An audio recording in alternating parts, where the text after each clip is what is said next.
Olá, internautas que acompanham o site Toledo News. Estamos chegando para mais uma entrevista e nesse momento a gente recebe o João Christopher e o Joanim Christopher. E o João, que é um famoso influencer aqui da cidade de Toledo, vem para falar um pouquinho mais sobre a vida dele, sobre o monociclo, sobre as redes sociais, a vida de influencer e também sobre o grave acidente que ele sofreu esse ano, sobre a recuperação, como está. Em breve vai fazer uma cirurgia, então ele vai contar tudo aqui para gente. João, Joanim, sejam muito bem-vindos ao site Toledo News. Obrigado, maravilhoso estar aqui. Prazer mesmo. Agradeço também o convite, né? Sempre admirava o trabalho de vocês e agora estando presente aqui como entrevistado, então para mim é uma honra. Eu estou muito feliz, na verdade, de estar aqui presente com vocês. Então, João, Joanim, eu lembro que no início do ano passado, ainda lá no começo de 2023, a gente fez uma matéria com o João, porque na época estava dando um bafafá, muito comentário na cidade, pelo pessoal ver o João andando com um monociclo pela cidade, fazendo as entregas na época. A gente fez uma matéria que, inclusive, bombou e ainda tá aqui no site. Aí tem a curiosidade do monociclo. Quem de vocês dois, quem apresentou para quem o monociclo? Como que o monociclo surgiu na vida de vocês? É o contrário do que muita gente pensa, já adianto isso, né? É contrário. Verdade. Na verdade, eu que descobri primeiro, né? Eu estava em Foz do Iguaçu, pegando peça para um carro que eu tinha recém comprado, e vi passando alguém de monociclo. Deu para ver que não era uma pessoa, não era um brasileiro, era uma pessoa, um estrangeiro, né? Não deu tempo, claro, de segurá-lo, né? Para tirar alguma dúvida ali, mas o primeiro pensamento meu, vou ter. Bastou eu olhar aquilo e falei, vou ter e vou andar com isso. E a partir dali comecei a pesquisar, né? Na época não tinha isso, faz 10 anos já. Na época não tinha muito disso aqui no Brasil, não tinha. Então pesquisei, eu levei cerca de 1 ano e meio, mais ou menos, pesquisando até. E aí eu vi vários modelos, preços, potência, bateria, autonomia, o tamanho. E aí até que consegui pegar um que cabia no meu orçamento, um dos mais baratinhos que tinha, para fazer um teste, para ver se conseguia andar. A partir dali deu certo, eu consegui andar e aí já compramos outro, né? E aí ele começou a andar também. Pois é, né? Eu lembro que você estava com o monociclo, aí você fez um upgrade pro. Eu vou falar Isso, a marca, né? O Nine Bolt, né? isso. E ficou sobrando aquele antigo, que era o Que era o Airwheel. Airwheel, E isso. aí ficou sobrando, você falou, quer andar? E aí na época eu não tinha carteira de habilitação, tinha que ficar pegando ônibus para ir para a escola, para a faculdade, na verdade, para ir para o trabalho. Eu falei, vou testar, vai que isso aqui funciona, vai que isso aqui me leva para cima e para baixo mais rápido. E aí eu peguei, em uma semana me esforcei para aprender a andar, e eu já comecei a virar um monociclista também, né? E Maravilha. como que foi o começo ali para aprender a andar? Porque uma roda só é mais difícil de se equilibrar. Como que foi para vocês aprenderem? Para mim, foi muito difícil aprender a andar de monociclo. Por quê? Porque é diferente de tudo que você anda. Você não tem o guidão para segurar. Se você anda de moto, você tem o guidão. Se você anda de carro, você está segurando ali no volante. Se você anda de bike, você tem o guidão também. Então, no monociclo, você não segura em nada. Isso que é a grande diferença. A minha sorte é que eu já tinha andado de skate. Eu era skatista há alguns anos atrás. E aí isso me facilitou muito para eu aprender no monociclo. Mas mesmo assim foi difícil. Eu levei cerca de uma semana, né, para aprender a andar. Mas eu preciso ser justo. No mesmo dia que ele pegou, ele já conseguiu andar com o monociclo, que realmente ele é bem difícil, mas ele já conseguiu andar. Claro, bastante desequilibrando ainda, mas já conseguiu andar com ele, que já é um ponto forte. Aí com uma semana você já estava indo para a faculdade com ele. E você, Jânio, como foi difícil o começo Então, para mim também? foi bem mais difícil. Tá? Eu levei cerca de 15 dias para conseguir andar com ele sem cair do monociclo. O que ele fez em um dia, eu levei Você 15 levou dias. 15 dias. E a partir dali foram mais 15 dias para eu poder fazer as curvas e ter confiança, tá? Para poder andar na rua. Então eu levei cerca de 30 dias para andar na rua normalmente. Na época também eu não tinha muito em quem me basear e eu tive que aprender meio que sozinho. Então com muito mais medo e tal. E aí até que deu certo, eu comecei a usar ele para tudo. Ele é. Aí até vendo alguns vídeos que você produz para rede social lá, João, a gente vê que alguns vídeos até de viagens um pouco mais longas. Teve vídeo entre Toledo e Cascavel, daí a gente fala um pouco da qual que é a autonomia do monociclo e também um pouco de como que foram essas viagens, esses trechos um pouco mais longos que você fez. Aham. Essa viagem que eu fiz uma travessia de Toledo até Cascavel, que são 40 quilômetros, eu fui pela estrada de chão. Essa foi uma virada de chave falando de tudo, até para minha rede social, porque foi ali que começou a viralizar um pouquinho mais, foi ali que eu comecei a alcançar novos públicos e foi ali que eu vi que eu tinha uma chance de começar a viver de rede social, né? Então esse aí é um vídeo bem importante. E a autonomia dos monociclos depende do valor, porque conforme o monociclo vai tendo mais autonomia, mais velocidade, que a bateria, né, para dar autonomia, e a velocidade é a potência do motor. Ele fica mais caro conforme essas coisas sobem, né? Então, subiu bateria, subiu o preço, subiu velocidade, subiu o preço, né? E hoje tem monociclos que fazem cerca de 200 quilômetros de autonomia com uma carga. O nosso, aquele lá fazia cerca de 80, né? Era o 18L, Kingston Isso, 18L. isso. Aquele lá, mais ou menos 80. Ele promete, vem de fábrica com a promessa de 120, mas aí em condições assim muito estáveis, plano, pessoa de 70 quilos e tal. Para nós, do jeito que a gente conduzia, 80 quilômetros até 100 quilômetros, dependendo do caso. E a viagem mais longa fez para Cascavel? Teve alguma mais longa, ele usando o carro para auxiliar? O que que... Então, tem um plano, na verdade. Esse plano, Estávamos com planos. estávamos prontos para fazer esse plano, né? Eu já vinha idealizando ele quase um ano, né? Já vinha Sim. comentando sobre isso e tentando convencer meu pai, que meu pai não era tão adepto da ideia, mas agora acho que ele vai virar parceiro. O plano era fazer uma viagem na América Latina.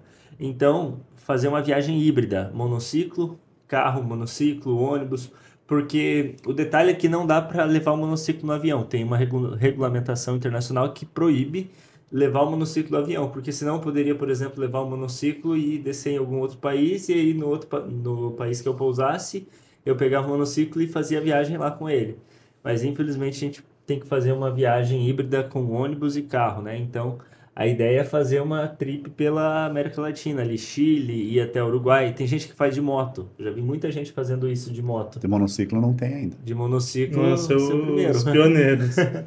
E acho que essa ideia vai acontecer depois que eu passar pelas cirurgias, né, que eu ainda tenho, depois que eu me recuperar desse acidente que eu tive. Eu acho que vamos fazer ainda. Por mim, tá de Vamos. Ô, pé. louco, certamente. Será que Sou vamos? parceiro, mas sem dúvida. Viajar América Latina de monociclo elétrico. Vamos lá. Fechou? E como que é essa parceria entre vocês? A gente vê pelas redes sociais, pelos vídeos, que vocês são muito parceiros enquanto pai e filho, mas também para andar ali com o monociclo, para fazer as atividades ali da rede social também. Como que é essa parceria? Então, olha só, a gente estava vivendo assim, você não faz ideia. Eu agradeço a ele o que eu tenho vivido nos últimos anos, tá? Ele concentrou, imagine toda a atividade que você pode ter durante uma vida. Ele concentrou tudo nos últimos anos aí, participando com ele de várias atividades. Então, tava muito maravilhoso. Por isso, o impacto do acidente foi muito pesado para mim. Ele estava com muito ânimo, a gente fazia tudo junto, não tinha um fim de semana que a gente não estava junto. Às vezes, se a gente não tinha um compromisso que a gente pudesse fazer junto, a gente saía andar só andar de monociclo, andar pelas trilhas que tem aqui na cidade, no mato, na rua, na cidade mesmo, só andando e conversando. Tava muito maravilhoso. Esse cara que me deu uma vida espetacular nos últimos tempos. Então não tem como não te agradecer assim do fundo do meu coração agora para todo mundo, né? Todo mundo já vinha acompanhando, então todo mundo sabe. Então é a realidade. Essa amabilidade que ele passa nas redes sociais, nos vídeos, esse carisma que ele tem, é uma coisa que ele, na casa, ele é exatamente isso. É uma coisa fascinante, tá? Eu não sei como ele consegue ser tão especial e carismático comigo do jeito que ele é. E a gente tava numa deslanchando assim tão legal, inclusive nos últimos 2 meses antes do acidente, ele estava muito animado assim, mas num ânimo fabuloso. Ele já era 220, ele estava 380, né, quando aconteceu, né?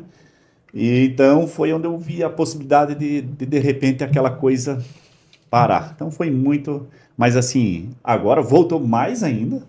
A partir do momento que aconteceu isso, eu fiquei muito mais ligado a ele. Foram 24 horas por dia com ele, por pelo menos 40, 50 dias. Foram 24 horas por dia junto com ele. Então, não tinha como não tinha como não ser assim. E graças a Deus está aí. Foi complicado os dias de hospital, né? Foram difíceis ali, mas o pai estava comigo e por sorte consegui sair aí e saímos juntos, né? João, você pode falar dessa relação com o seu pai, que a gente vê muito na rede social, e aqui vendo Uhum. vocês também a gente vê da importância dessa relação para vocês dois. Pois é, né? Eu e meu pai, a gente conversa sobre várias coisas, né? Desde política, opiniões sobre o mundo, sobre a sociedade. E temos afinidades ali por coisas semelhantes, né? Na Sim, verdade, eu tô puxando o pai um pouquinho pro meu lado agora, fazendo ele ter umas experiências mais doidas, mais diferentes. verdade. Levei ele pra festa, levei ele pra show de Ele rap. colocou em cada fria. Levei. É que sempre quando eu vou gravar um vídeo que eu acho que é interessante ele participar, por exemplo, nós fomos lá em Cascavel gravar com um colega nosso, o Lucas, que ele tem uma Ferrari. Aí eu falei, poxa, olha que legal, posso levar meu pai pra dar um rolê de Ferrari. Pedi, pai, você já andou de Ferrari? Ah, nunca andei. Falei, então bora lá em Cascavel gravar. Aí o pai vai junto, ele me ajuda a gravar, ele me ajuda a fazer os takes e aproveita e já tem experiências, né? Então é bom, acaba sendo bom, eu acho que pra ele por ter experiência e pra mim que Foi. eu tenho alguém ali pra ajudar a gravar tudo. Então, isso que é interessante, né? Uma mão lava a outra, se Ainda ajudando. no tema do monociclo, você teve o acidente que a gente vai falar um pouco mais, um pouquinho mais para frente, mas como que é no trânsito com o monociclo? O pessoal respeita, tem que ter um cuidado maior, tem alguma norma que tem que seguir, não tem muita norma, como que é no trânsito para andar com o monociclo? Então, sobre as normas, né? Nós procuramos muito antes de começar a andar nas ruas, né? Porque quando eu comecei a andar de monociclo, não tinha carteira de habilitação, mas aí eu falei, pô, eu tô andando na rua, eu preciso fazer para pelo menos saber o que eu tô fazendo, se eu tô andando certo. Então, já fiz minha carteira de habilitação ali logo que eu comecei a andar de monociclo e fui atrás das legislações. E o detalhe é que no Brasil não tem legislações muito claras sobre o monociclo elétrico. Tem uma do Contran que entrou há alguns dias, que ela cita uma velocidade, se eu não me engano, de 30 ou 40 por hora, 35. 35 quilômetros por hora. Eles dizem que é o limite do monociclo. Só que também entra o detalhe, o monociclo não precisa de emplacamento, o monociclo não precisa de nada de impostos relacionados ao uso de mobilidade que nem os carros têm, né? Licenciamento, não tem placa, não tem nada. E aí entra a parte da facilidade. O monociclo deixa ser mais versátil, né? Até o pai brinca que sair de carro para ele é um inferno, porque ele odeia sair de carro por conta da demora que é. Agora, com o monociclo, ele é muito versátil. Então, esse é o ponto positivo. Mas em relação às legislações, só tem essa do Contran que fala só de ser 75 quilômetros por hora. Não tem nada além disso. Mas nós usamos ali, né? Sempre cotoveleira, joelheira, tem um protetor para as mãos, como é que é o nome? Wrist guard Isso mesmo. e capacete. Aí entra o detalhe, né? Todo mundo quer saber como que eu estava no dia do acidente. Acabei de falar que a gente usava cotoveleira, capacete, joelheira. O dia do acidente, eu ia fazer uma correria bem pertinho da minha casa, era cerca de 1,5 km. E eu falei, poxa, 1,5 km, vou lá sem capacete, porque é rápido. Coloquei a mochilinha, saí e fui buscar uma chave de fenda que eu precisava para consertar um suporte de notebook. Saí sem capacete. Justo no dia, o único dia que eu saí sem capacete foi o dia que eu me acidentei. Tá aí também para quem quer brincar um pouco com a sorte aí, até motoqueiro, às vezes, tô saindo sem capacete. Não saia, você vai se arrepender, não é interessante. É importante até você falar isso pela audiência que você tem nas suas redes sociais e pelo acidente que você teve. Foi um acidente realmente muito grave, que poderia teve consequências muito graves e poderiam ter sido consequências até piores. E como você fala, foi um dia, foi ali um momento próximo. Eu também ando de moto por aí o tempo todo, então a gente tem que ter esse cuidado, né? É importante reforçar isso para usar os equipamentos de segurança para ter todo esse cuidado.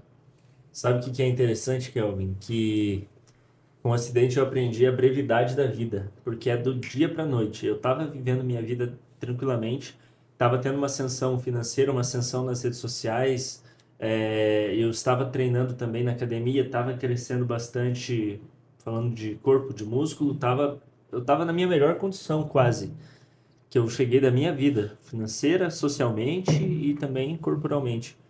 E do dia para noite eu tava bem e aí minha vida mudou de ponta cabeça, virou de cabeça para baixo e tive muitos prejuízos financeiros, tive prejuízos que eu fiquei sem postar nas redes, ainda não consigo gravar, então o crescimento parou, estagnou um pouco. É claro que cresceu porque muita gente falou do acidente, muita gente preocupada, mas não igual estava antes, né? E então assim, isso que é complicado. Só depois de passar por alguma situação complexa dessas, a gente aprende a brevidade da vida, que eu não sei quando vai ser meu último gole de água, quando vai ser o último filme que eu vou ver, quando vai ser o último lanche que eu vou ter com meu pai e amanhã talvez eu não esteja aqui. E isso por qualquer coisa, né? Qualquer, não só por acidente, mas a brevidade da vida é algo que me tocou muito agora, né? Você citou essa questão do acidente, vamos entrar nessa parte agora. Até a gente, o Gilmar, que trabalha aqui com a gente, que é o proprietário do site, foi quem estava lá, foi o primeiro repórter a chegar, inclusive, se não me engano, foi o único. E para nós foi chocante, a gente tem uma relação ali, não é tão próxima, mas a gente se conhece de algumas matérias, de alguns eventos, de estar aí na internet, e para nós já foi um negócio assim muito muito chocante, né? Porque eu lembro do dia, foi uma manhã, né? Mais para o final da manhã, o Gilmar saiu para ir num acidente, como já era de costume daqui do nosso trabalho diário. Inclusive foi um dia que estava chovendo um pouco, teve falta de energia, a gente ficou sem internet aqui também.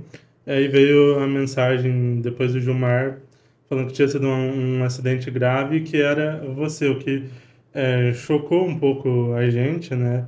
Porque a gente trabalha já com isso, cobrindo acidentes e situações policiais mais graves já há um bom tempo, e pelo menos uns 6 anos, e a gente tá até acostumado com isso, mas são cenas que sempre dão um choque ali para a gente. Saber que era você, para a gente foi um baque também, de ver a preocupação de como a gente ia divulgar, porque a gente conhecia você, a gente sabia que a população conhecia muito você. Aí veio a preocupação, será que o pai dele sabe, a família dele sabe? A gente se preocupou em ver, será que o pai dele sabe? Vamos esperar o pai dele saber da notícia para depois a gente publicar. Então foi para a gente também um baque grande. Depois o contato com o seu pai, com outros colegas seus, amigos, para saber como que estava a sua saúde, como que estava indo a sua recuperação. Mas como que foi para você aquele dia? Você lembra de alguma coisa do acidente? Você falou que estava indo buscar uma ferramenta ali para arrumar o note. O que você lembra daquele dia? Do dia, apagou completamente. O que eu sei, que eu falei que eu estava indo buscar, são por relatos das pessoas que estavam comigo no dia. Mas o dia não existiu para mim. Nem o dia, e nem o dia anterior, e nem um dia antes do anterior. Então apagaram 2 dias antes do acidente e o dia do acidente. É como se eu estivesse vivendo minha vida normal aqui, tranquila, conversando com você, saindo com meu pai, e de repente, num estralar de olhos, eu acordo no hospital. Foi exatamente isso. Eu acordei no hospital e não sabia nada, não sabia que eu tinha sofrido acidente. Os enfermeiros relatavam, falavam, João, você sabe por que você está aqui? Eu falava, não. E aí eles falavam, você sofreu um acidente e bateu a cabeça. Só que eu não entendia, né? Eu estava sob efeito de medicamento e tive edema cerebral, que é abatida com inchaço. E isso altera todas as funcionalidades normais de raciocínio. E eu não entendia nada. Então, até hoje, tudo que eu sei é por relato. O dia do acidente, pelo que eu sei dos relatos das pessoas que estavam comigo lá na casa, que eu tenho a casa de gravação, e aí eu estava nessa casa antes de sair, eu ia consertar o suporte do notebook. Sabe aquele suporte para deixar o notebook um pouquinho mais alto? Sim, a gente tem aqui também. Então, eita, aconteceu alguma coisa. Então, eu saí para consertar esse suporte do notebook. E olha só, eu ia buscar uma chave, que é uma chave Allen, que eu não tinha o número certo dela. E eu levei ele na mochila, esse suporte do notebook, e saí sem capacete, que nem eu falei, porque era um negócio rápido. Eu ia apertar ele e ia sair. Então eu falei, não tem por que levar capacete, porque é rápido. E parece que eu tava indo na rua, né? Eu não sei o que aconteceu, o último relato que eu tenho é que do nada eu ergui as mãos para cima e acabei caindo, mas eu não sei por que eu ergui essas mãos para cima, não sei se tinha algum buraco no asfalto e eu acabei passando pelo buraco e acabou desequilibrando. Não sei se foi uma rajada de vento, que nem tinha muito vento no dia, mas não dá para saber. E aí eu acabei caindo, tive traumatismo craniano, que eu caí primeiro de cabeça, pelo que eu sei dos relatos, foi primeiro de cabeça. E na mochila, como eu estava levando suporte de notebook, é um suporte de ferro, eu acho que uma das partes que eu fui rolando enquanto eu caía, eu bati de costas. E nas costas estava a mochila e o suporte do notebook, e foi ele que acabou perfurando meu pulmão. Então também tive é, danos no pulmão, foi o quê? 70, 80%? Quase do pulmão Um danificado. perfurado e o outro seriamente danificado, né? E aí tive que, no hospital foi colocado o dreno de tórax, que é um dreno que vai até a cavidade torácica para tirar o sangue, que eu tava com muito sangue. E o sangue ali no, que é o pneumotórax que chamam, ele não permite que o pulmão se expanda. E com isso ele não recebia oxigênio suficiente. Até por isso, por eu não respirar, né, quando eles também tentavam me acordar do coma, não sei se era por parte do pulmão ou por parte da sedação, mas foi feita a traqueostomia, até tem a cirurgia aqui. A cirurgia não, a cicatriz aqui, que foi feita cirurgia, essa cicatriz aqui, dá pra ver, né? Dá bem tranquilo. E, Então, não sei nada do dia, resumindo. Me e alonguei, quando mas... foi que você se deu conta do que tinha acontecido, pelo menos da gravidade? Foi alguns dias depois de acordar? Foi com o pessoal, a família ali conversando com você? Como é que foi quando você se deu conta? Putz, é um acidente, foi muito grave, tô mal, poderia ter sido pior, como que foi? Quando eu me dei conta 100% mesmo, pra falar agora eu tô ciente do que aconteceu, foi só quando eu saí mesmo do hospital, que é aí que eu fui entender. Mas eu lembro quando eu acordei, a primeira vez que eu acordei, que foram várias tentativas para me tirar do coma, porque eu não estava reagindo muito bem à tirada da sedação, né, o desmame da sedação. Mas eu lembro que eu estava na UTI, eu usava fralda, porque na UTI é utilizado fralda até quando vai para cirurgia, né? E aí eu acordei, eu estava descoberto e com a fralda. Daí eu olhei, assim, vi um monte de medicamento. Eu já gosto muito da área de medicina, então conheço bastante ali de medicamentos. A hora que eu olhei para o lado e li o nome dos medicamentos, né? Vou falar um dos nomes, que era o fentanil. Fentanil, ele é tipo morfina, só que é um derivado do opioide também, é um primo da morfina, como se fosse, só que 1000 vezes mais forte. Aí eu vi que aquilo lá tava escrito fentanil e um caninho que saía e ia no acesso da minha veia. Aí eu falei, cara, tô tomando a medicação mais forte que existe no hospital. O que que aconteceu comigo? Aí eu lembro que eu olhei para as minhas pernas, eu estava deitado, eu olhei para as minhas pernas quando eu estava deitado, e aí eu conseguia ver bem minhas pernas, porque eu tava só com a fralda, eu não tava de calça, eu não tava coberto. Eu vi que a minha perna tava quase no osso, assim, de tanto que ela emagreceu de músculo. Eu perdi muito músculo, foram 8, 9 quilos quase. Foram 8 quilos. 8 quilos. Então eu olhei e eu vi que minha perna tava quase, assim, eu conseguia ver as divisões musculares de tão seca que ficou. Eu perdi muita gordura, perdi muito músculo.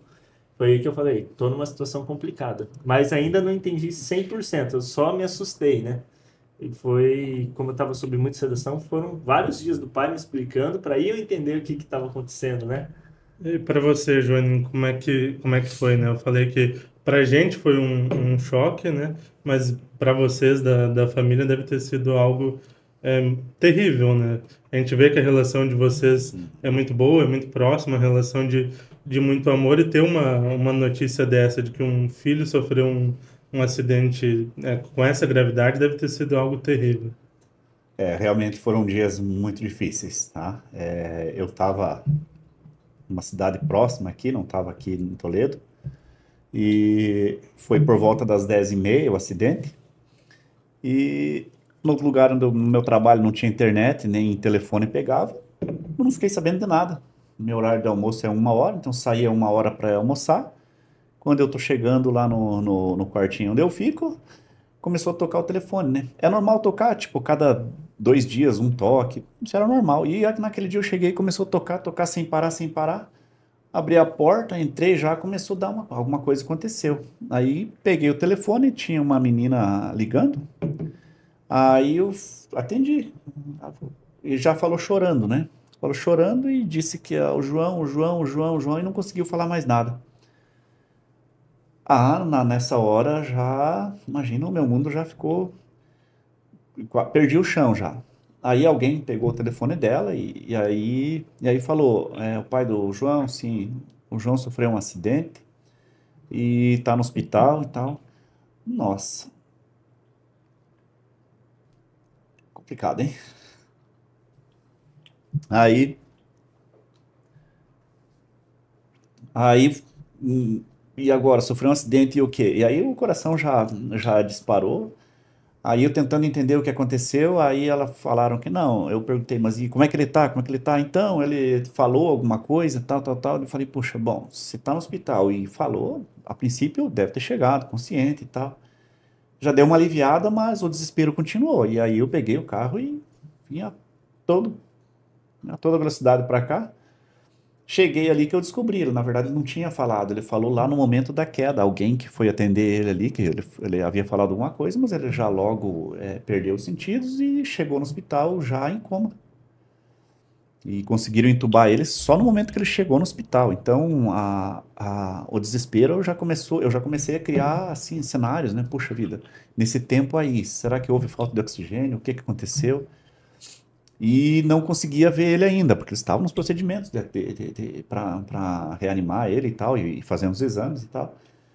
E somente mais ou menos 1h30 depois que eu vi ele, então eu devo ter chegado ali por volta da 1h30, 1h40, então desde as 10h30 que ele já tinha sofrido o acidente, então bastante tempo depois. E dali mais 1h30 que eu já estava ali, que chamaram a gente para dar um primeiro parecer médico, né? E aí a notícia foi desesperadora.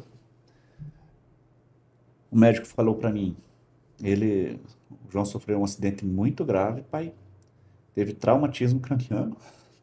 Aí, né? Só essa notícia já.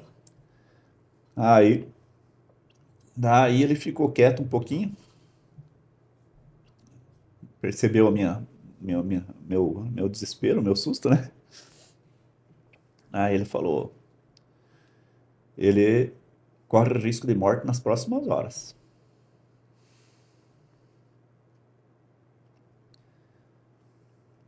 Eu já não estava mais no meu corpo, eu não sentia mais chão.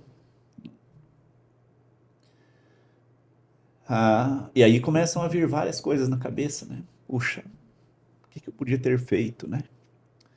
E aí, quando o pessoal já havia comentado ali mais ou menos como havia acontecido o acidente. E aí eu só pedia para Deus, mas por que tinha que ter sido tão grave, né? Por que que tinha que ter dado tudo tão certo para que houvesse a batida da cabeça e tal, e a ponto de ele ficar desacordado? E aí tá, daí ele falou, mas a gente tá fazendo os procedimentos ali, não é hora de se desesperar agora, fica tranquilo, a gente tá fazendo tudo que tem que ser feito, tudo da melhor maneira. Foi tranquilizador nesse ponto, né, de que realmente os atendimentos ali estavam sendo feitos. Aí, dali mais uma hora e pouco, vem alguém, pede para que eu subisse lá em cima para poder autorizar a cirurgia. Eu falei, cirurgia? A cabeça vai ter que abrir. Sabe? Aí a coisa vinha como uma bola de neve, né? Eu cheguei ali achando que já ia poder ver ele consciente e tudo, e que poderia já ter uma noção do que aconteceu. Já não estava. Aí, da notícia do risco de morte, que havia sido grave a esse ponto, né? E eu não fazia ideia. E aí agora abri a cabeça. Tudo bem, vamos lá. Daí subimos lá.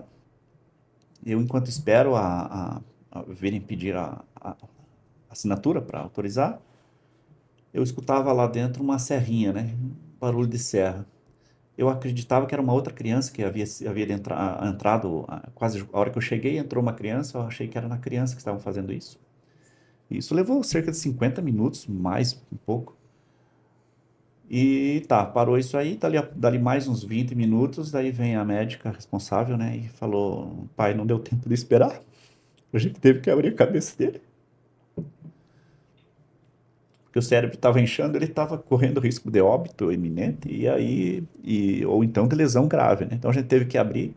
Aí ela explicou como é que foi, eu nunca tinha visto, não sabia desse procedimento, daí ela explicou, né, que o cérebro estava inchando, e para evitar risco de edema e uma sequela mais grave, né, eles tiveram que tirar essa parte do osso para que o cérebro pudesse inchar para fora e não fosse pressionado.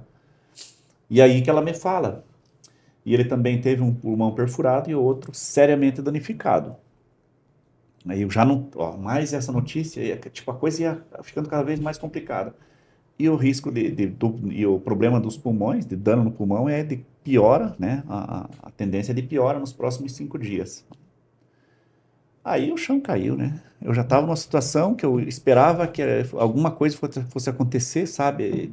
Alguma notícia boa, mas cada vez a notícia levando para mais tempo, achando que naquele dia eu ia ter alguma notícia, alguma notícia boa, né?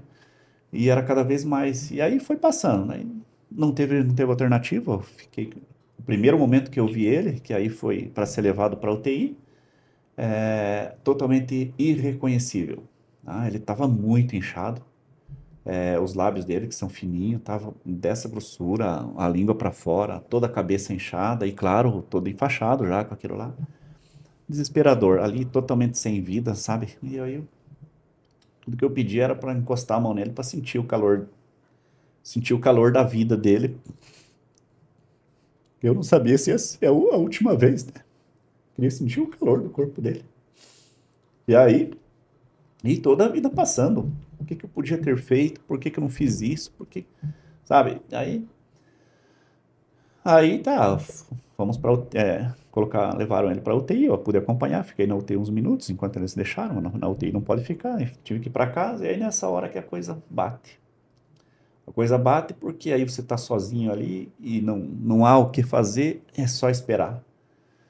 Então, e aí no outro dia eu fui lá visitar ele, né? No mesmo estado, não tinha tido nenhuma melhora.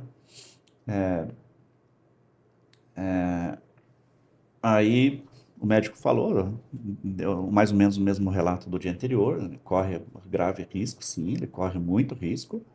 As melhoras que ele tiver podem ser muito graduais, mas ele pode ter uma piora repentina a qualquer momento. Então, mas ele está sendo medicado, tá tudo, não temos nada para fazer agora, a não ser fazer os acompanhamentos com os exames e monitorando a situação dele. Qualquer problema, a gente tá aí. Aí tá. Aí, a partir do segundo dia, já a notícia de febre, e aí o médico falou, ele acabou tendo febre de manhã, forte, então nesse momento, ele ter febre é um problema, pode. Então, assim, até ali nada de notícia assim que pudesse me trazer um pouquinho de alento. Aí, só lá no quarto dia que foi falado, ó, a gente já controlou a febre e tal, ele ainda teve mais 2 vezes febre, mas a gente tá com medicamento, controlou e tudo. Aí que foi falado, ó, agora a gente vai tentar reduzir a sedação para ver se a parte não autônoma, né, a parte involuntária dele começa a funcionar, que é pulmão, rins, coração, se isso já volta a funcionar sozinho. Aí ele estava mesmo com todo o equipamento ligado, e aí eu olhava assim, na parede do lado assim tinha um reservatório com bastante secreção, com sangue e tal, e cada vez aquilo cheio, sabe? Então era retirada a secreção pelas vias nasais, tá? Então ele estava sangrando, porque ele sangrou bastante pelos ouvidos, pela boca, no dia do acidente, pelo nariz, então ele realmente estava perdendo bastante sangue. Aí também o dreno aqui da cabeça, né? Porque foi ali ainda estava gerando bastante secreção, caindo. Da parte do dreno do pulmão também, do tórax ali, eu via que um reservatório ali, ele ia enchendo e tal, e era o desespero, né? Perdendo sangue, risco de infecção, que foi anunciado para nós, e ele nem uma melhora até aquele ponto.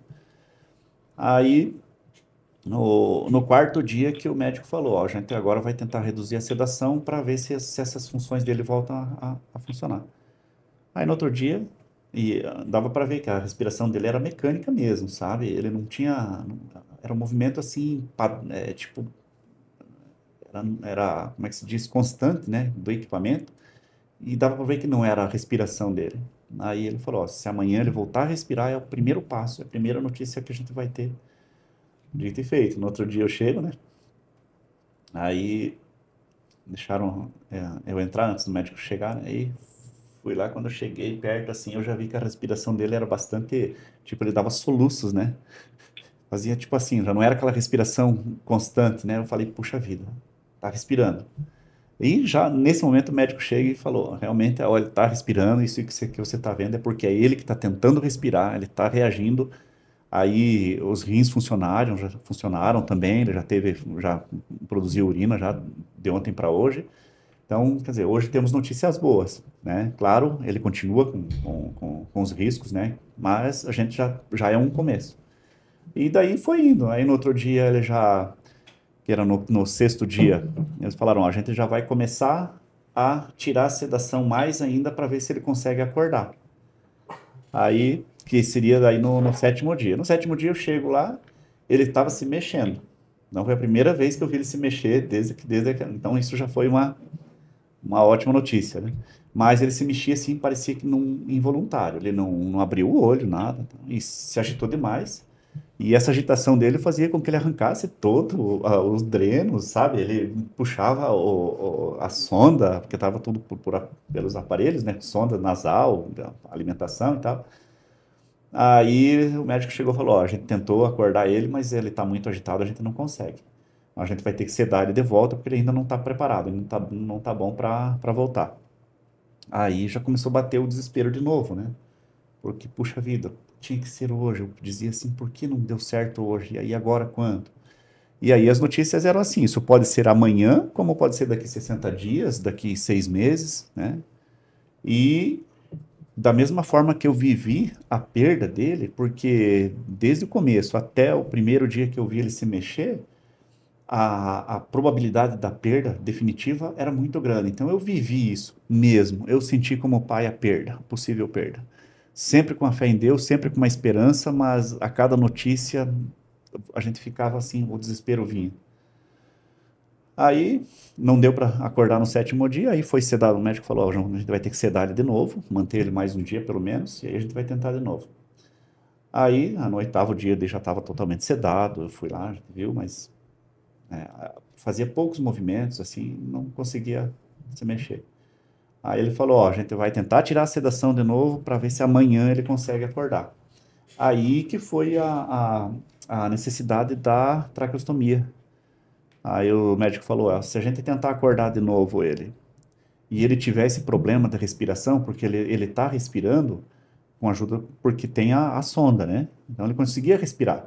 Mas se a gente tirar isso, a intubação, na verdade, né? Se a gente tirar isso e ele não conseguir fazer com que as vias aéreas superiores aqui comecem ele não consiga comandar isso para que ele respire, ele pode ter falta de ar, a gente vai ter que intubar de volta, e isso pode gerar muita lesão.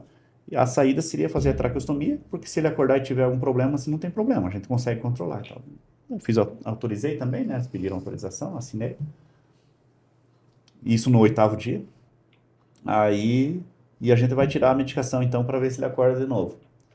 E aí no outro dia eu chego, cara, aí eu chego, tem uma parede assim que não dava para ver, ele ficava tipo atrás da parede assim, então eu entro por aqui, quando eu chego aqui, na verdade, na hora que eu cheguei para visita, né, o pessoal já falou: ó, ele tá desesperado lá, quer o pai, quer o pai, quer o pai, tá pedindo o pai. Daí ali eu já fiquei, não cabia mais em mim tanta alegria, né? Aí eu entro lá, chego que eu olho assim, João Vitor, ele tava deitado assim, né?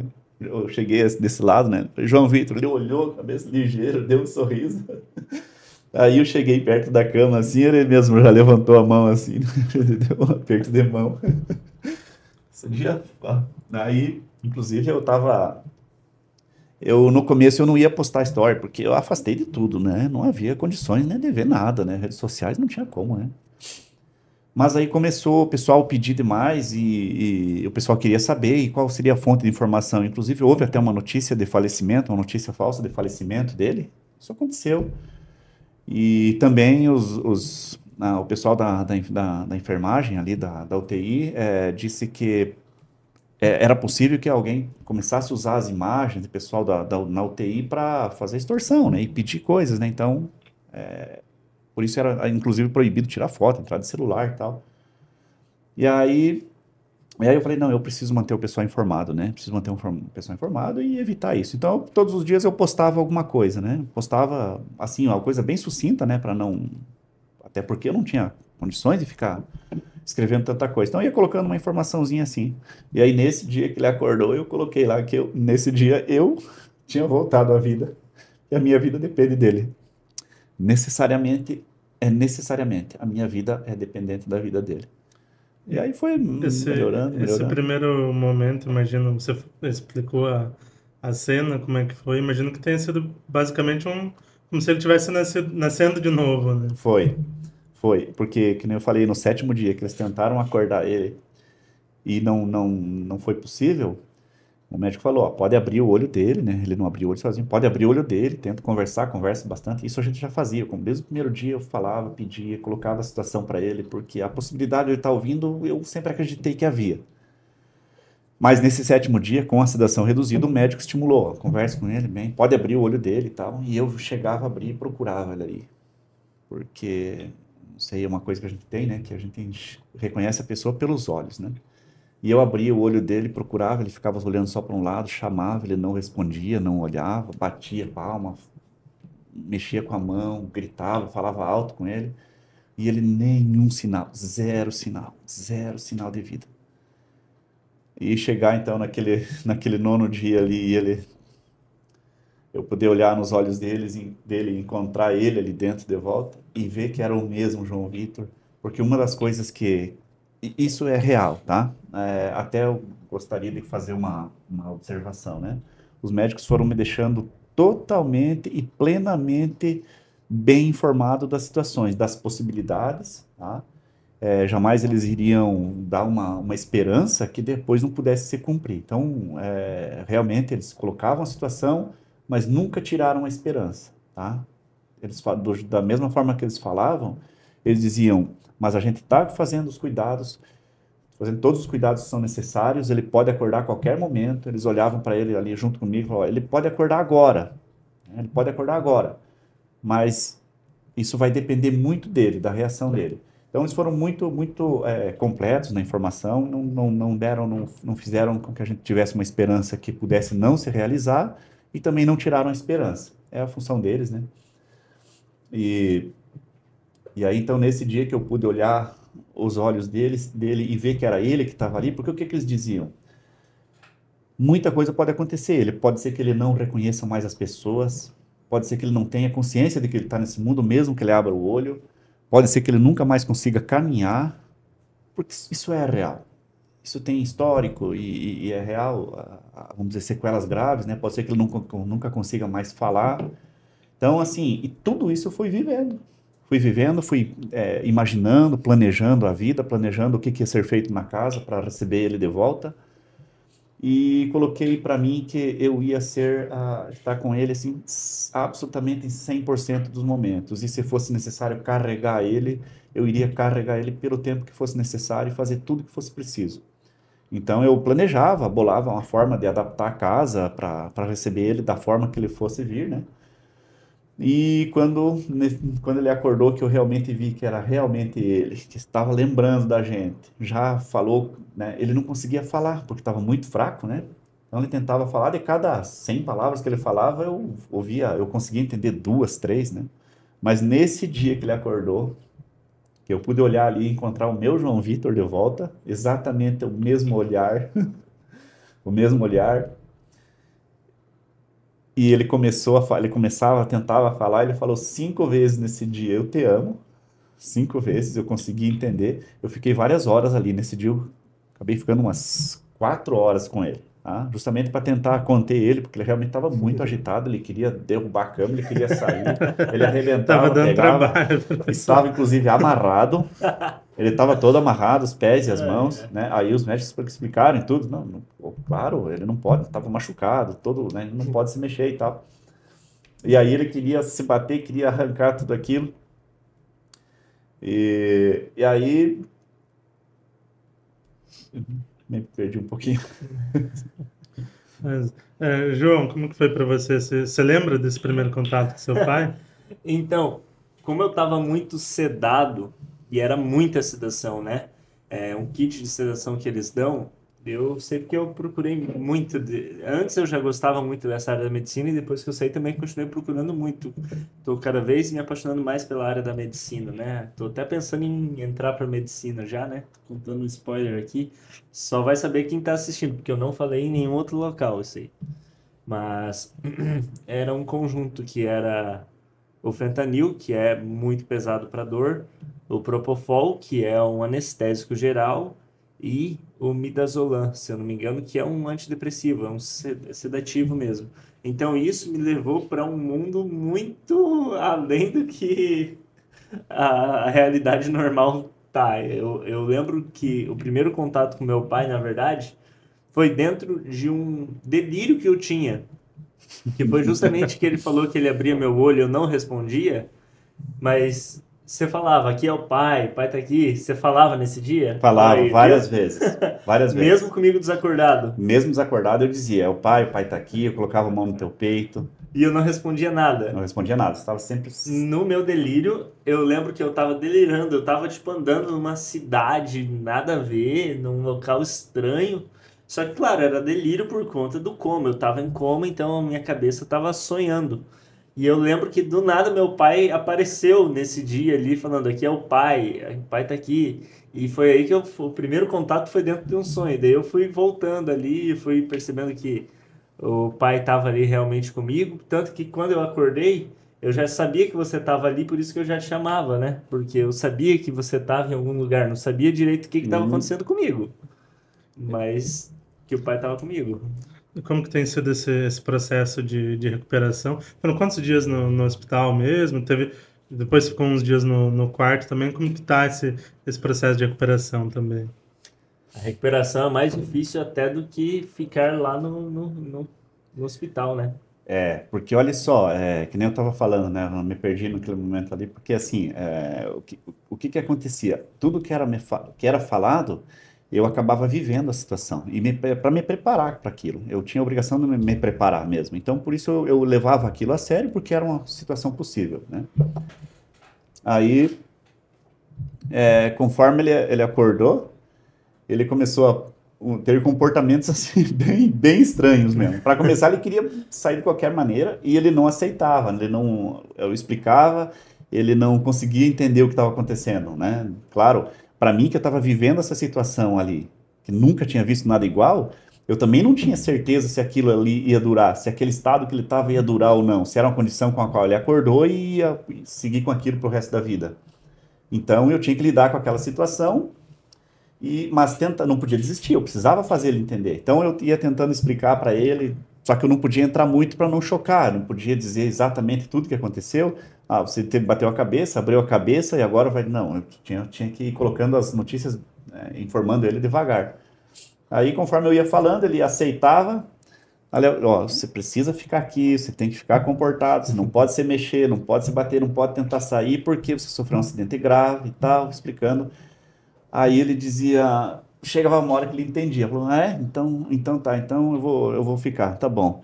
Podemos sair agora, então? Agora já podemos? E ele começava a mostrar para a grade da cama, né, do hospital, tira aqui, tira aqui, tira aqui. Não. E eu falava, não, você não pode sair. Ele forçava, forçava, forçava. E aí, dali a pouco, ele tinha um comportamento assim, tipo infantil. E veja como a coisa acontece. Isso é uma coisa real, né? Tem pessoas que sofrem acidentes desse tipo, com traumatismo assim, e acabam ficando mesmo, tipo, voltando como se fosse eu tivesse 7 anos, né? E aquilo perdura, né? Às vezes por muito tempo, às vezes pela vida inteira. Então isso já me batia assim aquele desespero. Puxa vida, ao mesmo tempo que eu tinha que entender e precisava carregar essa situação. Carregar a situação e tentar forçar que ele fosse entendendo. Aí eu ia explicando para ele entendia, então tá beleza, vamos sair agora? Ele sempre retornava, ele queria sair desesperadamente. Então teve bastante disso, e teve uns momentos que ele ficava agressivo, também tem história disso, né? Eu falava, e agora? Como é que vai ser isso? E aí eu ia explicando para ele do acidente, como é que foi, pedindo para ele ter calma, e realmente essa parte foi difícil, segurar ele no hospital, até comentei também, né? Passei por dias de muito desespero, mas agora o que está mais difícil é segurar esse homem aqui até ele se recuperar. Então foi uma luta. E aí, claro, a gente correndo atrás de tudo, graças a Deus eu consegui, como eu falei, ficar com ele 24 horas por dia, acompanhei cada resultado, cada melhora. No primeiro banho dele, no 16º dia, porque até ali era, nem ele falou, né, fralda, era uma limpeza.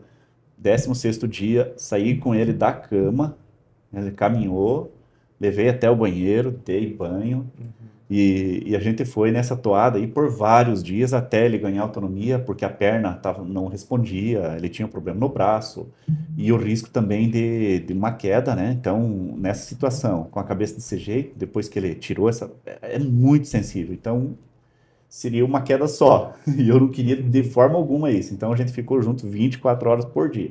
Ele não fazia absolutamente nada sem que eu estivesse junto. Precisava de força física para segurar ele, para ajudar a levantar.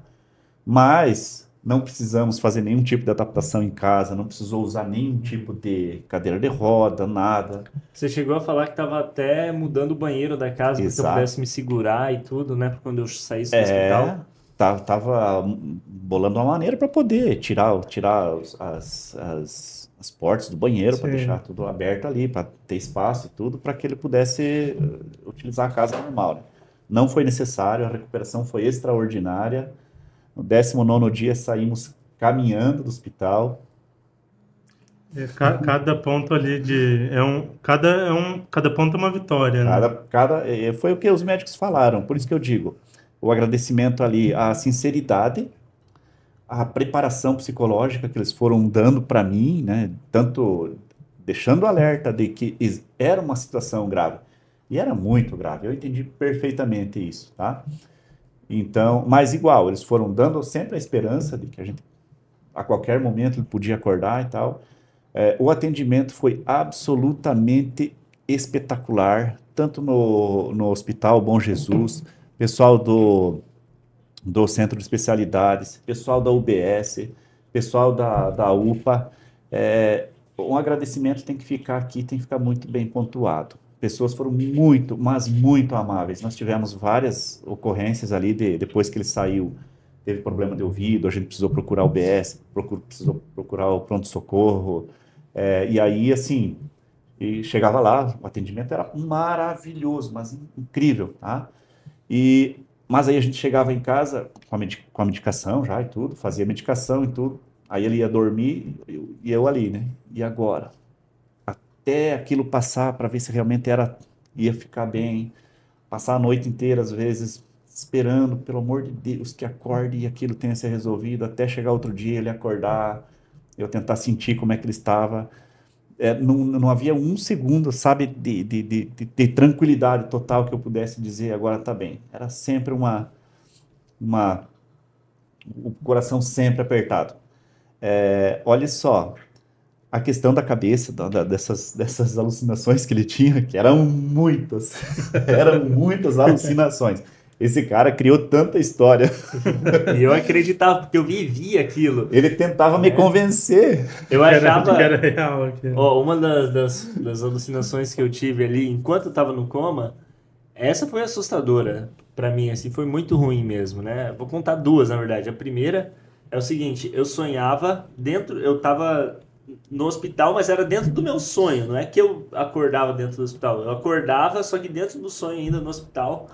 Aí, sempre por volta ali de umas 7 horas da noite, 6h30, 6h40, eu ganhava alta do hospital dentro do sonho e eu conseguia sair. Daí eu saía mais ou menos umas 8 horas da noite, meu pai ia, me buscava, a gente fazia alguma coisa, ia comer um lanche, ia para Cascavel, que é a cidade vizinha nossa aqui de Toledo, e do nada, isso aconteceu várias vezes. 4 horas da manhã acontecia outro acidente e 5 e pouco eu acordava assim, tava no hospital.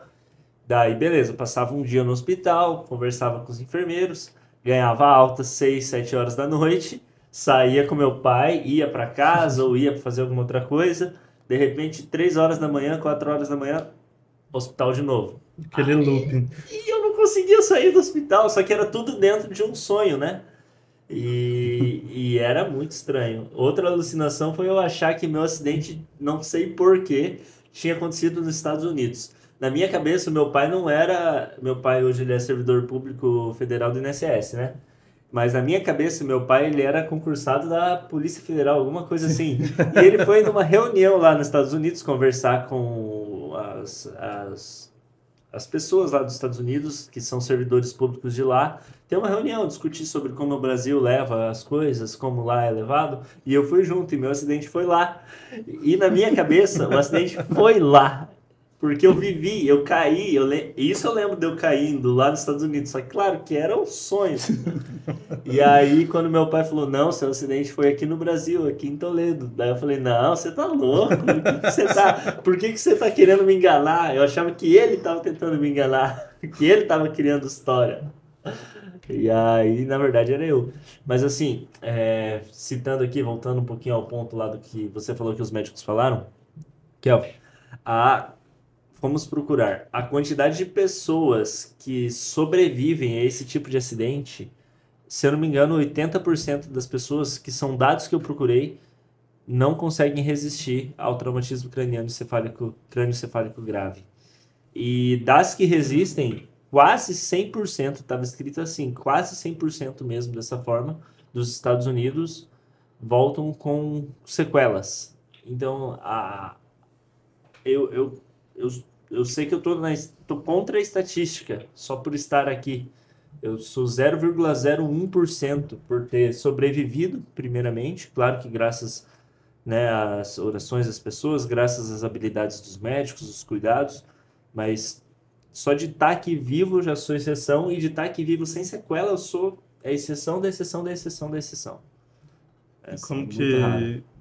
que vocês tiraram forças para enfrentar tudo isso? Já fazem alguns meses do acidente, não lembro exatamente quanto tempo já faz, mas como que vocês tiraram força para enfrentar tudo isso? Você, enquanto pai, ali ajudando, contribuindo, e você também para se recuperar, para melhorar, para dar cada passo ali para melhora, para estar melhorando como você está hoje, aqui conversando com a gente. Como foi isso? Onde que vocês encontraram força?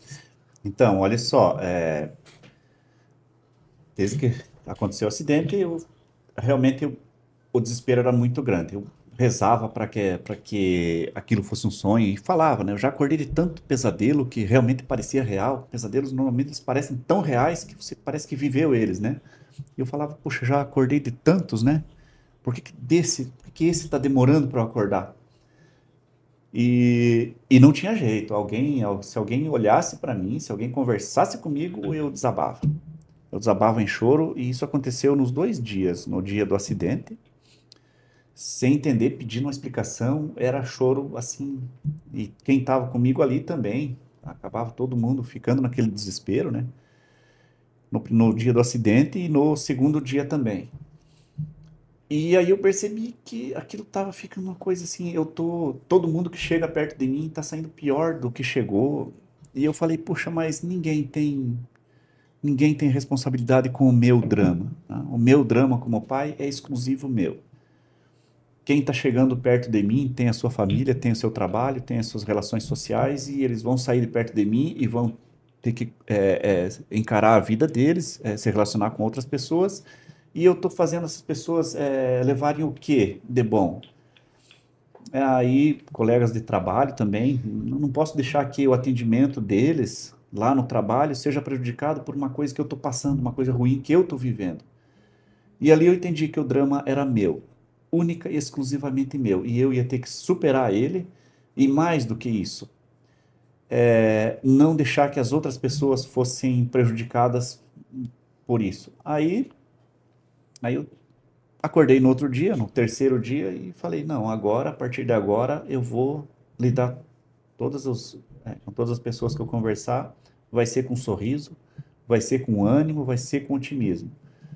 E daí foi. A primeira pessoa que eu conversei, eu já apliquei isso, mas, claro, era uma coisa, assim, não era verdade. Eu vi que essa casca conseguia fazer isso com as pessoas, mas aqui dentro era a cada instante, não havia um segundo de sossego. Mas eu comecei a fazer isso e realmente a primeira pessoa com quem eu conversei naquele dia, que foi no sábado, né? O acidente foi numa quinta, passou a sexta e eu naquele desespero. Aí a partir de sábado eu comecei a fazer diferente. Falei, ó, não, tá lá, tá no hospital, tudo, mas é questão de dias e tal. Fui tratando tudo isso. Consegui sorrir com as pessoas. As pessoas que pediam para visitar ele, falei assim, quem for visitar só vai ser permitido se mediante a promessa de que não vai demonstrar absolutamente nenhuma emoção. Pelo contrário, emoção negativa, mas emoção positiva, né? de que ele tá bem, sorrir, conversar com ele, falar com ele, sorrir de preferência e tal. E aí e eu vou fazer assim, vou agir assim com ele. E realmente fiz. Eu entrava lá para conversar, era sempre na alegria, olhando para ele naquele estado, mas eu precisava deixar que aquela casca fosse meio que automática e fizesse o que tinha que ser feito, trabalhar da melhor maneira. Tentar passar positivismo, conversar com ele na base do riso, contar as coisas que estavam acontecendo, dizer que eu estava esperando ele para a gente seguir com as mesmas atividades, que o trabalho dele estava esperando para ele retornar e dar sequência. Isso precisava ser rápido. Aí eu colocava a mão no peito dele assim, eu via que ele estava perdendo massa, né?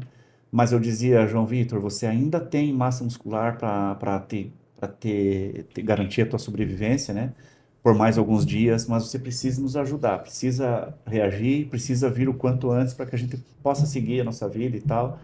Falava dos planos que a gente tinha. Então a conversa era essa: ó, quem for visitar ele e falar com ele vai ser só com otimismo. E isso transformou, realmente acabou sendo mais leve para viver, mas o que eu vi? A gente consegue ser dois, na verdade. Aquele cara que estava lá dentro continuava com aquele mesmo sofrimento, mas passando positivismo. A coisa se tornou mais fácil para levar. E daí, como as notícias boas começaram a vir, né? Desde ele conseguir respirar e tal, como também a hora que eles começaram a reduzir a medicação, ele começou a mostrar movimentos e tal. Então, tudo isso foi evoluindo. Como que foi para você, João? Como foi para tirar a força desse momento, para ter força para se recuperar, para ir melhorando, para ir dar cada passo ali? Então, citando primeiro os meus piores momentos foram dentro do hospital, assim, foram os maiores desafios, né? Você já ficou em hospital alguma vez? Pouco tempo, né? Mas na época de criança. Pouco tempo. Quando eu acordei do coma, que fui me dando conta do que tinha acontecido, eu entrava em desespero, porque eu estava ainda sob efeito do remédio, então não sabia direito. Eu achava, por um momento, eu tinha achado que, na verdade, não eram pessoas que estavam me ajudando, eu achei que eu tinha sido sequestrado por algum motivo e fiquei achando isso. Então eu quis. Eu tenho um detalhe sobre mim que eu tenho hiperatividade. Então eu sou muito elétrico, o pai já tinha notado isso, sou muito elétrico, eu falo bastante, eu me mexo bastante e eu não quero parar. E isso me ajuda, claro, nas minhas atividades, porque eu sempre quero estar inovando, trazendo coisas novas, sempre tô a milhão. Só que o detalhe é que quando eu acordei do coma no hospital, eu falava, eu não quero ficar aqui, eu só ficava deitado o dia inteiro, né, na UTI, como tem muito risco de vida, não pode levar nenhuma contaminação. Então não podia celular, não podia nada, as visitas eram limitadas. E eu entrei em desespero com isso. E a força que eu tirava era de dentro de mim, só que a força eu direcionei para o local errado. Em vez de eu direcionar para minha melhora, para minha confiança, eu acabei direcionando para fugir do hospital. Eu queria fugir. Eu tinha uma sonda alimentar. A sonda alimentar, elas são dois caninhos que entram pelo nariz, passam aqui pela epiglote, tem até que engolir enquanto está passando para não ir para as vias aéreas, né? E eu simplesmente, quando eu acordava, que eu estava entre dormir e acordar, entrar em estado de sedação e acordar, eu queria arrancar tudo. Eu puxava a sonda alimentar e ela estava presa com um esparadrapo, e era bem forte. Eu puxava, ela saía lá de dentro, saía, e eu queria tirar acesso da veia, queria tirar tubo. Até o enfermeiro brincou com meu pai que eu bati o recorde, né? Ele falou que eu tirei quantas vezes a sonda 8 alimentar? vezes ele disse que ele tirou a sonda. Só um dos enfermeiros colocou 8 vezes. A Então, sonda é a intubação, né? Porque eu se estava contar entubado até então. tudo, assim, foi feio o negócio. Mas, então, assim, o fato de que eu não gosto de ficar parado foi o que estava me ajudando a continuar lutando, porque eu sabia que eu tinha que sair dali. Então, eu falei, pô, não vou parar minha vida agora. Então, talvez essa característica minha ali de ter hiperatividade foi o que estava me ajudando. Foi o primeiro contato com o celular que eu via tanta gente apoiando. Aí eu falei, cara, eu tenho que passar por isso. Eu vou ter que passar para mostrar que as pessoas têm que ser fortes, né? Todo mundo tem desafios na vida. Eu estava passando por um. E eu falei, se eu conseguir passar por isso, as pessoas que me acompanham, elas vão ver isso como quase como um testemunho de força e elas vão ter força na vida delas. Então, eu resistia também, não só por mim, pela família, mas também pelas pessoas que estavam me acompanhando, para demonstrar que nós temos uma força dentro de nós que às vezes nem nós sabemos, né? Então, foi isso que me trouxe até aqui. E a recuperação, depois que eu saí do hospital, foi quase mais difícil que a recuperação dentro do hospital. Porque dentro do hospital eu só queria era sair do hospital, queria sair. Aí a hora que eu saí, que eu fui entendendo melhor, que eu já não tinha mais efeito de remédio, que eu estava raciocinando um pouquinho melhor, foi aí que eu tomei vários choques de realidade, né? Que eu vi que, tipo, na minha cabeça eu tinha entendido como se minha vida tivesse quase acabado, porque eu falei, o que eu estava fazendo virar minha vida, que era a produção de conteúdo como no ciclo, eu não ia poder continuar fazendo. Eu ia ter que ficar, como já estou, há 3, 4 meses sem gravar conteúdo, e era minha fonte de renda também, sem poder fazer as entregas que eu estava fazendo. Então, foi um baque muito forte, mas estamos aí resistindo graças ao apoio do pessoal, graças ao pai também, o pai aí do lado, a mãe do lado, é o que me ajudou demais mesmo, demais mesmo. E como que estava o seu momento na época? A gente via que você estava crescendo, estava muito forte nas redes sociais, muitos seguidores, muitas pessoas gostavam de você, dos seus conteúdos na rede social. Se você puder falar de como que estava o momento ali pré-acidente. Antes de sofrer o acidente, eu estava vivendo a melhor época da minha vida. Que nem eu falei, foi do dia para noite. Eu estava no meu auge financeiro, estava no meu auge social de crescimento nas redes.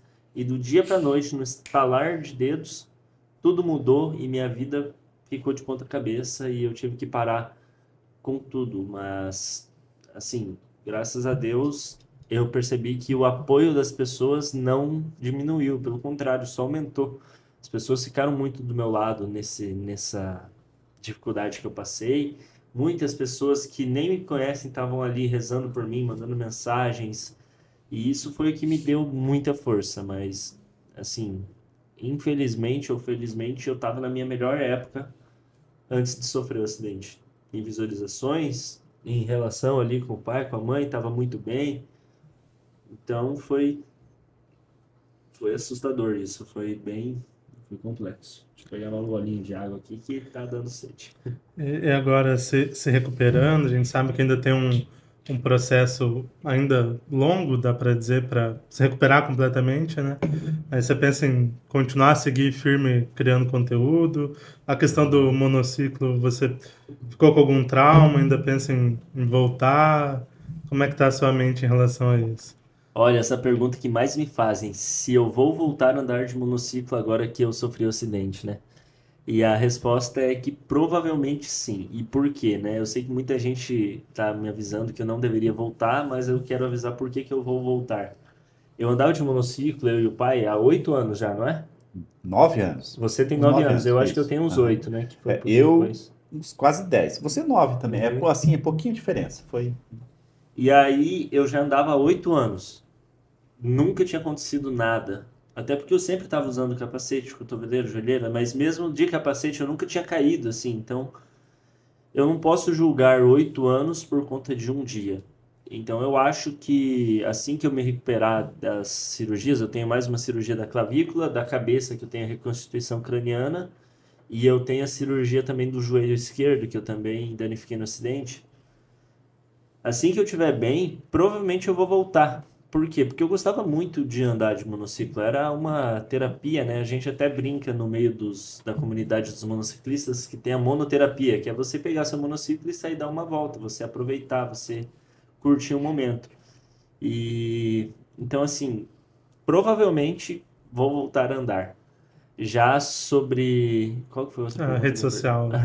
É, eu tinha o sonho já de ser youtuber desde criança, quando eu assistia. Na época era a época do John Vlogs, era a época do. Tinha o começo lá do Felipe Neto, a época que o Felipe Neto fazia alguns vídeos diferentes do que ele faz hoje. Desde essa época eu já olhava e falava: um dia eu quero ser um youtuber, quero viver de rede social, um dia quero que isso seja minha realidade. E eu ficava vendo o Educoff, não sei se chegou a acompanhar essa galera toda. Alguns sim. É, e daí eles tinham a mansão Breckman lá, e eu assistia, maratonava os vídeos e falava, pô, que vida, nossa, que sonho de vida. Os caras trabalham com o que gostam, gravam vídeos, são conhecidos, têm o carinho do público. Um dia vai ser eu. E tive umas tentativas que eu fiz alguns vídeos, mas nunca tinha dado tão certo, nunca foi entregue tanto para o público, até porque o vídeo não era com tanta qualidade. E conforme eu fui aprendendo, eu trabalhava numa empresa, numa indústria chamada Praxe do Naduz, que é uma indústria de medicamentos, conhecidíssima no Brasil, é uma das maiores de venda de genéricos. Nossa, estou fazendo merchan até, parece. Mas eu trabalhava lá, e aí do nada eu comecei a gravar esses vídeos, né, como um hobby. Eu não lembro por que eu comecei a gravar. Eu não lembro nem qual que foi meu primeiro vídeo. Se eu não me engano, meu primeiro vídeo foi com o Sandro San, que é um empresário aqui da nossa cidade, que ele tem Lamborghini. E aí eu fiz um vídeo com ele e... Ah, não, pera aí. Acabei de lembrar como que eu comecei na rede social. Nossa, desculpa, eu dei uma volta gigante, mas eu vou conseguir responder. O que aconteceu? Eu estava trabalhando na Prati, eu tinha um salário já legal, porque eu era formado, estava fazendo mestrado, então eu tinha um cargo legal. Mas eu queria uma complementação de renda. E como que eu pensei em fazer isso? Fazendo entrega de iFood com monociclo elétrico. E aí eu peguei, cadastrei lá no iFood, comecei a fazer a entrega, chamava, eu ia e entregava de verdade, sem gravar nada. Só que eu, sem gravar, as pessoas começaram a tirar fotos de mim, gravar vídeos. Teve até um vídeo que me gravaram, que esse vídeo pegou 10 milhões de visualizações. E eu nem sabia, do nada a pessoa que gravou falou: João, teu vídeo tá com 10 milhões. Eu falei: como assim? Que vídeo? Dele: a gente gravou um vídeo que você veio pegar a entrega aqui no nosso local. E aí foi quando começou a ter uma visibilidade melhor no meu perfil, né? Até foi logo quando fizemos a A gente matéria. fez a matéria ali que o pessoal tava comentando demais sobre você andando na cidade, fazendo entrega, né? O pessoal começava a ver mais e surgiu aquele comentário e a gente teve aquele primeiro contato para aquela matéria. E, inclusive, essa matéria me ajudou bastante, porque me deu uma visibilidade. Aparecer num site tão importante, de tanta notoriedade quanto o Toledo News, me deu autoridade ali. Então, foi ali que ficou um pouquinho mais profissionalizado, que eu comecei a ser levado um pouquinho mais a sério, né? E, e assim, foi aí que comecei a ter mais visibilidade na rede social. Eu falei: eu já tenho o sonho de viver de internet desde quando eu era criança. Vou aproveitar para monetizar isso. E aí que eu comecei a fazer mais vídeos para entregar para mais pessoas, comecei a fazer as famosas publis que o pessoal que é influencer faz, que é, por exemplo, se tem um lanche na cidade, o lanche quer ter maior visibilidade, ele me contrata para divulgar no Instagram. E foi nisso que eu comecei. E desde então, faz mais ou menos um ano e meio, talvez.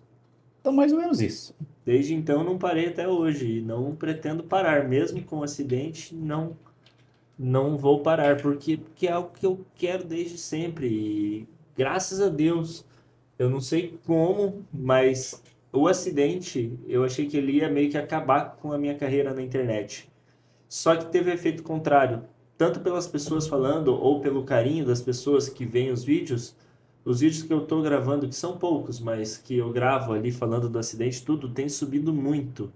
Tem alcançado milhares de visualizações, então eu só tenho a agradecer e continuar nisso, né? Eu não posso parar. Tipo, é muito esforço.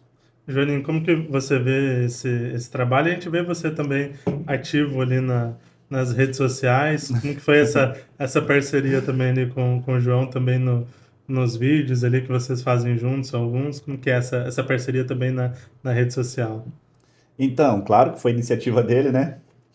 Depois que ele começou a despontar e viu que realmente dá um resultado, ele também começou a incentivar.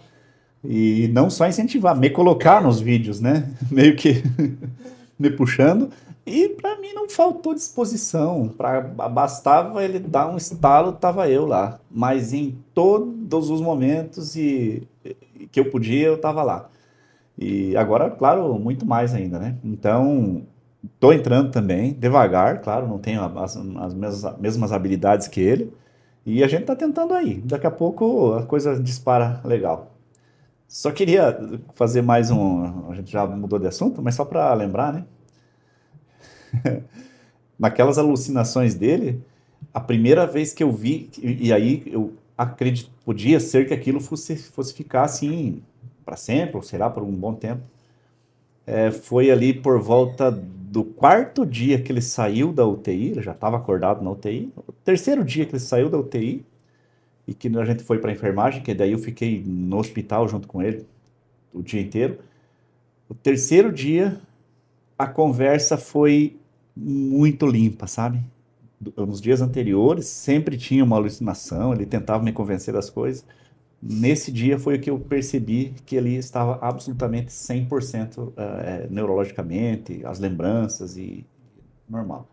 Então ali foi o dia praticamente libertador para mim. Os movimentos ele já estava pegando, eu vi que ele não ia ficar nenhuma sequela grave, nada.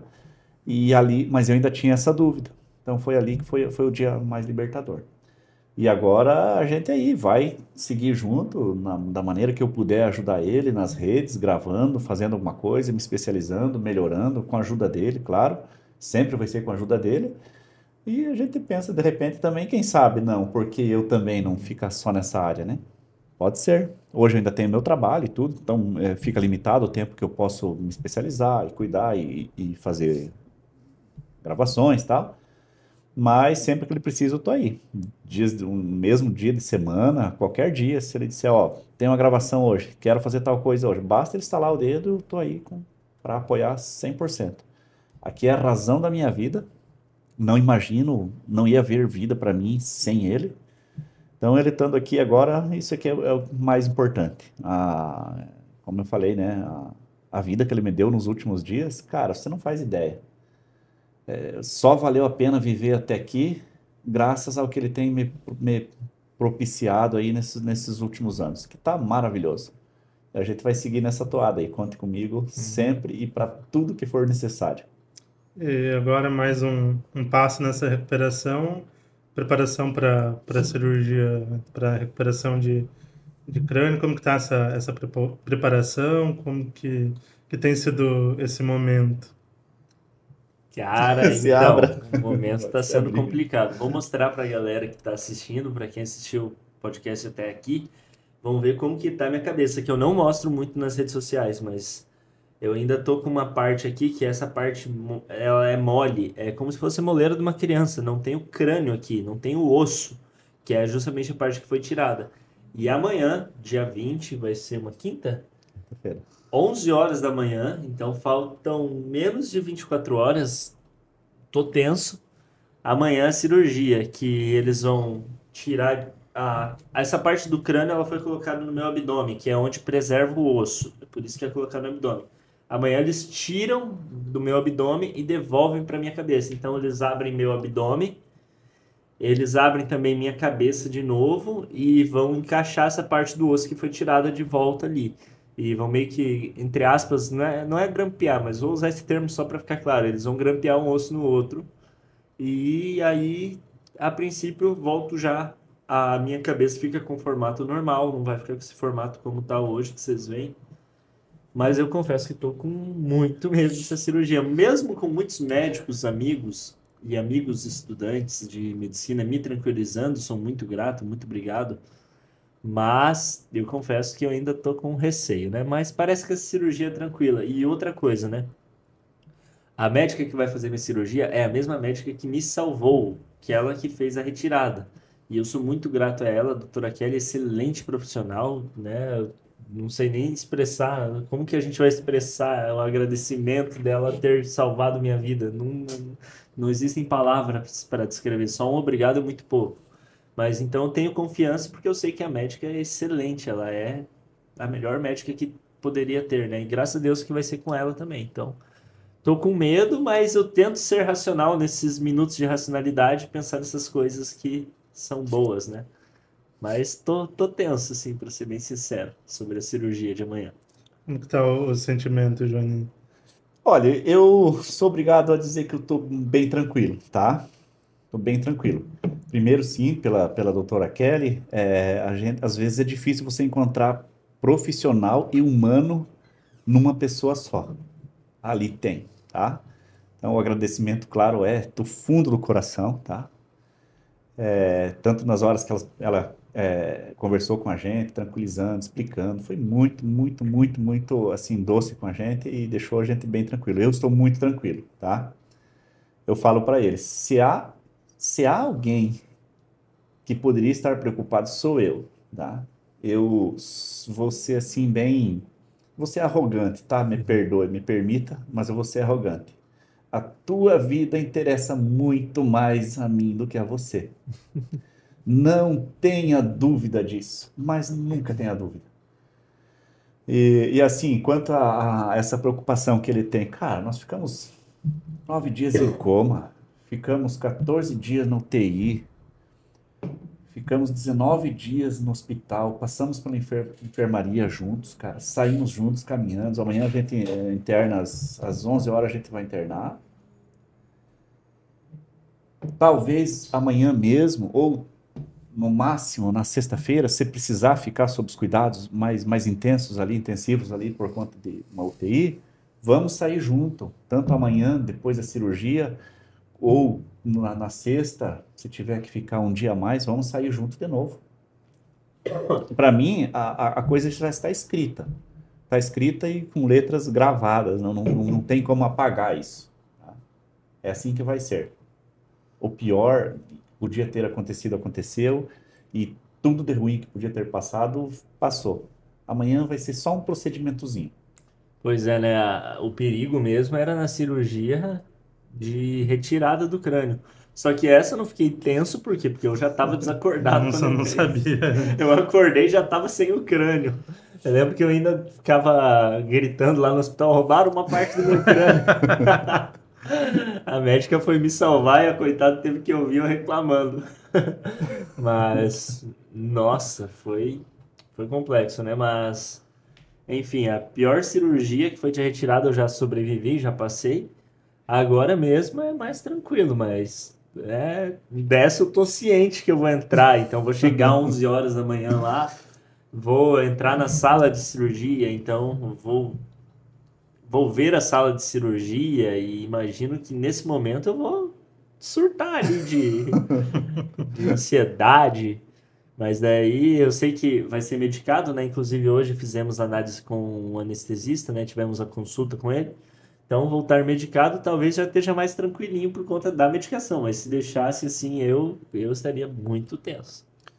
João, Zanin, Joanin, já entrando na reta final do nosso bate-papo, nosso agradecimento pela disponibilidade de vir conversar com a gente, de passar um pouquinho mais sobre o monociclo, sobre a vida de influencer, sobre a relação de vocês, sobre esse momento tenso que vocês passaram com o acidente, e fica a nossa torcida pela cirurgia e pela recuperação do João, que a gente possa ver ele cada vez mais aí forte, firme na rede social, daqui a algum tempo também de volta ao monociclo, como você falou que é a sua intenção.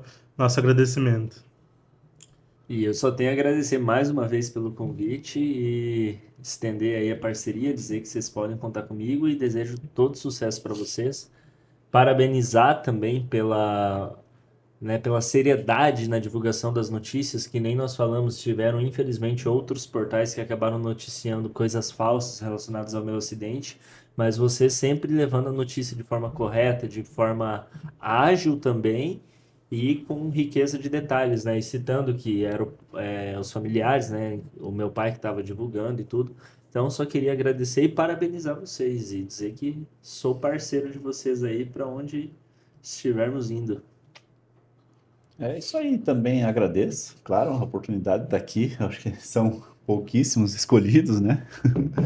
Graças ao João, meu João Vitor, né? Então, a gente está aí. E assim, o agradecimento, sim, claro, aos profissionais, o apoio nas redes sociais. Olha só, foram centenas e centenas e centenas de mensagens de apoio, orações, né? E assim, pessoas que vinham abraçar. Então, isso tudo foi assim, foram coisas que foram me fortalecendo. E claro, a gente não consegue responder todo mundo, então às vezes quem se sentir, às vezes que não foi respondido, realmente fica, né? Mas a gente agradece a cada um. E assim, o monociclo, para mim, eu nunca vou parar de andar, né? Mas de Porque capacete, né? Sempre. Porque agora, se ele resolveu sair um dia sem capacete, o pessoal já veio falar para mim na rede social. Falaram, ó, vi teu pai andando sem capacete, avise ele para não ficar andando sem. Então agora você não pode andar sem capacete também. E eu também não vou andar sem. E é isso, agora a gente vai aguardar a tua recuperação total aí pra gente voltar para as atividades. O E plano rumo ao Chile, então, rumo logo, ao logo. Chile ou América Latina aí, a gente já é talvez o Uruguai, próximo. Argentina, fechou? Isso, com certeza. Vamos lá. Então fechou. Tá marcado, ó. Tá Viagem. marcado, aqui compromisso tá gravado. assumido. Vou usar essas provas de gravações contra você se um dia você disser que não quer ir, tá? E outro Bora? detalhe, você falou que nunca tinha caído antes desse acidente. O seu pai não tem como falar que não, porque foi gravado pra muita gente. Né? Foi É, isso, inclusive, né? esse foi o vídeo que viralizou e me colocou na visibilidade das pessoas, né? Foram mais de 50 milhões de pessoas que viram o vídeo do meu pai caindo. Pra quem não sabe, aquele vídeo que meu pai fala, um saca-rolhas diferente, vamos lá? E a história desse vídeo é que nós estávamos realmente gravando um vídeo, a ideia era colocar o meu pai para gravar mais vídeos pro perfil dele, né? Que ele ajudava nos meus vídeos, mas eu queria que ele gravasse pro perfil dele. E nesse dia ele ia fazer uns vídeos estilo que o Barone faz, já deve ter visto os vídeos do Sim. Barone, que ele compra os produtos, faz um unboxing e mostra. E meu pai tinha comprado um saca-rolhas diferente, que não é um saca-rolhas normal mesmo, né? Ele era com ar, ele injeta ar Dentro no da vidro garrafa. e como é que é? A rolha é sai. expulsa pelo. Então, ele tava levando para fazer um unboxing. E era um saca-rolhas diferente. Vamos lá? E detalhe, quando ele caiu, eu tinha certeza absoluta que não tinha gravado. Absoluta. Eu nem peguei o celular para ver a filmagem, porque eu falei, não gravou. Foi depois que eu cheguei em casa que eu fui olhar, eu falei, vou olhar só para ver até onde pegou, porque deve ter pego alguma coisinha. E eu vi que pegou a cena inteira dele caindo. Aí eu resolvi postar. Postei sem mais nem menos. Você falou de 50 milhões de visualizações, eu vi algumas vezes. Perdão, mas eu ri bastante. Mas 5 milhões foi tua ali, só tua, pelo jeito, então. Então, veja só, e aí ele fez isso, né? Aí na primeira semana eu comecei, puxa vida, isso não sei, eu fiquei muito inseguro, né? Porque era muita gente vendo. Eu acordava à noite, eu pensava assim, cara, vou ligar para ele, vou pedir para ele tirar esse vídeo, sabe? E aí um dia, mas eu pensei, puxa, se ele fez isso, tem algum objetivo. Aí no fim de semana eu chamei ele para conversar, daí falei, pedi ele, cara, realmente para você é importante? Aí ele falou, nossa, me ajuda e tal, e foi, já tive visualizações, já tive vários, tal. Falei, cara, mande brasa. Se isso servir, se eu vim para esse mundo para te dar qualquer tipo de impulso, vamos nessa. E aí começaram, assim, eu também comecei muitos seguidores, daí começaram a aparecer para mim, e eu falei, puxa vida, que legal. E independentemente do que tem acontecido, né? Foi um vacilo, na verdade, também. Mas vejam, de 9 anos usando o equipamento, aqueles 4 segundos, 5 segundos, né? Eu fiquei conhecido por aqueles segundos ali. Mas o equipamento é seguro, a gente tem um conhecimento, assim, um grande conhecimento, já tivemos vários modelos, desde daquele primeiro que eu peguei, que era o Airwheel, depois eu passei para o 9-Bolt. Aí, quando eu comprei o segundo, que já era um upgrade, já bem interessante do primeiro, aí ele, que já estava andando também, aí passou para o terceiro. Daí ele começou a comprar e pedir, estudar os monociclos e tal. Daí ele começou a encabeçar assim, qual que vamos comprar e tal. E por isso que chegamos nesses últimos modelos aí que já são top, né? São monociclos extremamente seguros, confiáveis e tal. E aquele lá foi o seguinte, nós temos 2 monociclos já top, profissionais mesmo, tínhamos na época, né? E tinha um anterior que a gente já não usava. E ele estava encostado, porque tinha defeito na bateria, a gente sabia. Era um monociclo que não pode ser usado.